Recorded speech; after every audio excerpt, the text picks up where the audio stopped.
While you were asleep, Trump scooped up 500,000 Bitcoin. And you got played again? While you're doom scrolling and listening to fairy tales about inflation and a soft landing, some real shit is happening. The facts point to one thing. The US isn't looking into Bitcoin anymore. They're vacuuming it up. Quietly, no press releases, no fireworks. 500,000 BTC? Do you even grasp the scale? That's tens of billions of dollars. This isn't a trade, it's a stash, big enough to rewrite the rules of the global economy. Now watch how cleanly the crowd gets baited. Bitcoin drops 30%, chats explode. Retail panics and dumps at a loss, cursing the market, their luck, and Elon Musk. Meanwhile, someone else is standing there stone-faced, the ETF boomers, the very funds that are supposed to be scared. Spoiler, they're not scared. They're buying your fear. While you hit sell, they hit buy. And here's the key point. Once a government switches into accumulate and dominate mode, this stops being about candles and indicators. This is a financial war that plays out over years. And in that war, there are only two options. Either you start understanding what's really going on, or you get used again as expendable liquidity on the next pullback. Do you really think Trump talks about crypto for no reason? With no plan and no dirty game behind it? Forget the fairy tale that governments don't buy the top. They don't give a damn about price. They care about control. While you're glued to the chart, guessing where the next candle goes, Bitcoin is being scooped up by people with more money than your entire city has made in a century. Trump openly says, "We're going to make the US the crypto capital of the world." You think that's for likes? No, that's a signal. After words like that, massive wallets step in. Pension funds, university endowments, even sovereign money. People who have no idea what RSI is and never will. How do they buy? Not all at once. They slice purchases into billion-dollar chunks. Buy a piece, lock it away. Price drops, buy more. No emotions, no panic. Buy it, vault it. Forget it for years. And here's the part that should actually scare you. These people cannot afford to be wrong. This isn't crypto Twitter with a monkey avatar. These are the people managing your pensions, your taxes, your future. So if they're stepping into Bitcoin now, while the crowd is screaming over a 30% drop, that means one thing. At these prices, Bitcoin looks like a steal to them. You're told, crypto is risky. For them, the real risk is waking up in a world where Bitcoin has become the new gold, and they don't own any. Do you still think someone's going to warn you when the rules get rewritten for good? Let's drop the fairy tale nonsense. If Trump and his team are actually turning Bitcoin into a strategic US asset, nobody is inviting you to that party. Their logic is simple and cynical. Shake the crowd until the last Satoshis fall out in panic. Quietly stack them into state reserves, and a few years later reveal a price that makes everyone's jaw hit the floor. And this is where it gets interesting. You don't really have a choice of paths. You have two scenarios, and both are already in motion. The first, you keep believing headlines, freaking out on every pullback, and selling at a loss. In the end, you become fuel for the same ETF boomers and government wallets. They buy your fear, literally. The second, you do exactly what they're doing. No rush, no leverage, no trying to outsmart the market. You methodically claim your piece of the system while entry still doesn't cost as much as a private jet.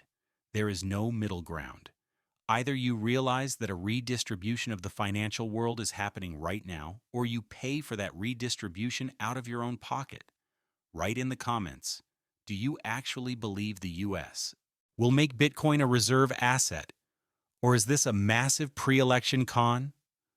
Let's see how many people here can still think for themselves. That's it for today.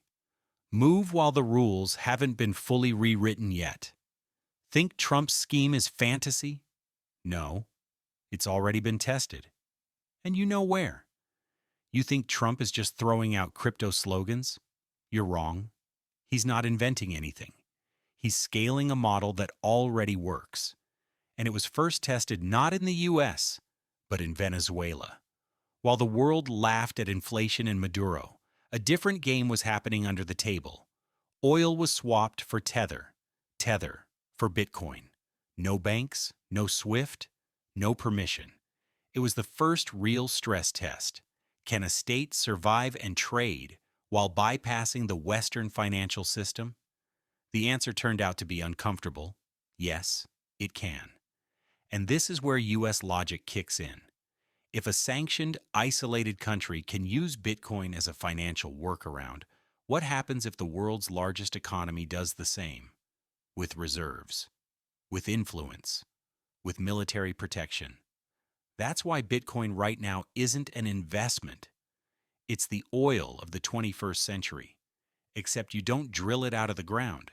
You buy it off a terrified crowd. Trump figured that out. He's simply taking the rough draft used by pariah states and rewriting it clean for the United States. And when these schemes move out of the shadows and straight into the White House, the question is no longer, do you believe it or not? The question is, who gets there first? Do you still think this is just numbers on a screen when money is flowing outside the entire system? Let's turn on some basic middle school math. No economics lectures. The U.S. takes control of Venezuelan oil. That's tens of millions of barrels. Even by the most conservative estimates, that's $35 billion in real cash. And this is where the real magic starts. That money doesn't go to roads, schools, or tidy reports. It settles into black funds tied to the administration. No SWIFT, no banks, no questions from Congress. Then comes the final trick. That cash gets converted into Bitcoin, quietly, in chunks, while the market is shaking, while the crowd is screaming. $5 billion at current prices equals tens of thousands of BTC in a single cycle. Remember the number from the start? 500,000 Bitcoin? That's no longer fantasy. It's just a matter of time and how many tankers get shipped. And this is the moment where it should finally click for you.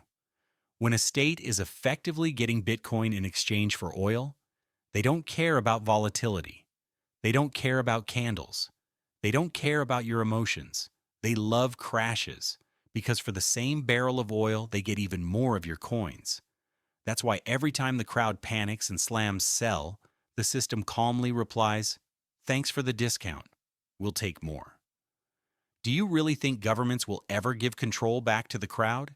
This is where the chokehold tightens. The more Bitcoin gets locked away in the vaults of the Fed, BlackRock, and state reserves, the less of it remains in free circulation. Demand goes up, supply goes to hell.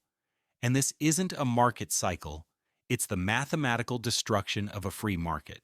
So, forget Trump, forget Venezuela, look in the mirror and answer honestly. Where are you in this food chain?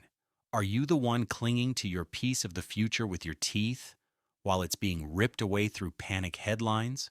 Or are you a voluntary sponsor of the great redistribution? The guy who hands over his ticket to the party the moment the TV asks nicely?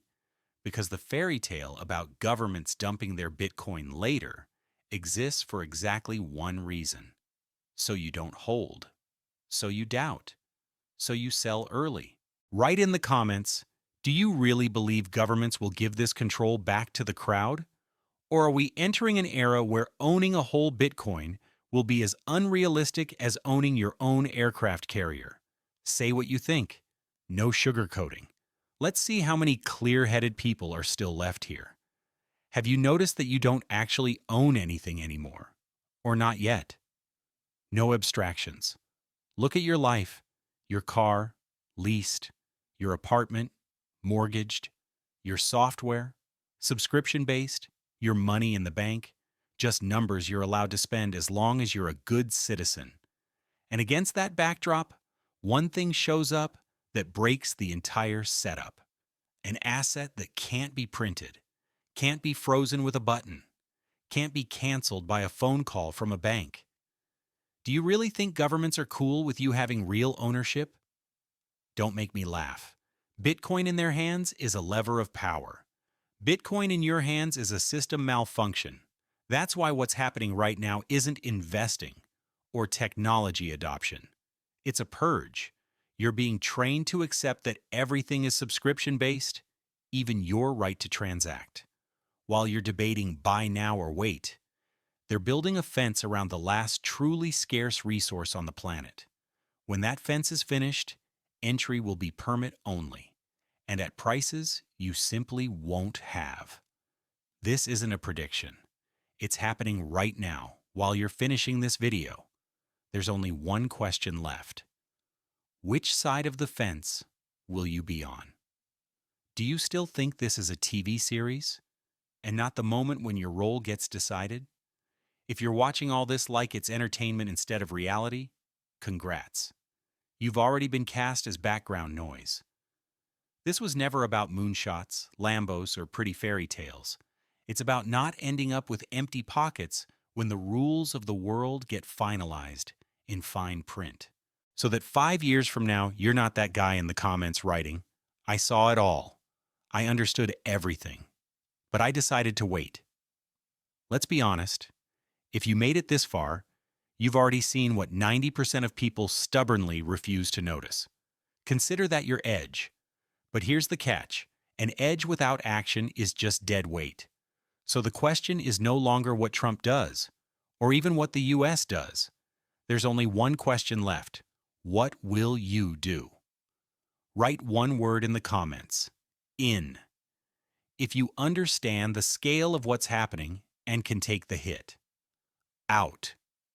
If you think this is all fairy tales for suckers and you're the smartest one in the room. Let's see how many people here actually get what's going on. Subscribe. This is where we break down the schemes before they start getting sanitized on TV. Because once they're talking about it on the news, the register is already closed.